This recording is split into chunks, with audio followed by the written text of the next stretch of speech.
Mana ikannya tadi?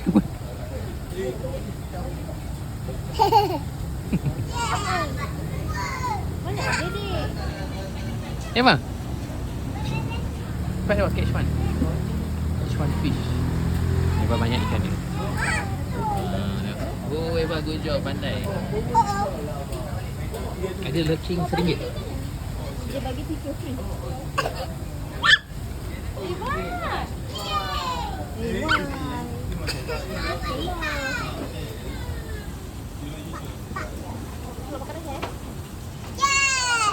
Yeay, Eva pandai.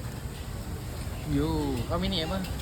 1, 2, 3, 4, 5, 6, 7, 8, 9, 10, 11, 12, 13, 14, 15, 16, 17. 17. Okay, good. Oh, 17! 17 fish! 17 fish. Alright. Okay. Ini pula. Boleh jadi ke?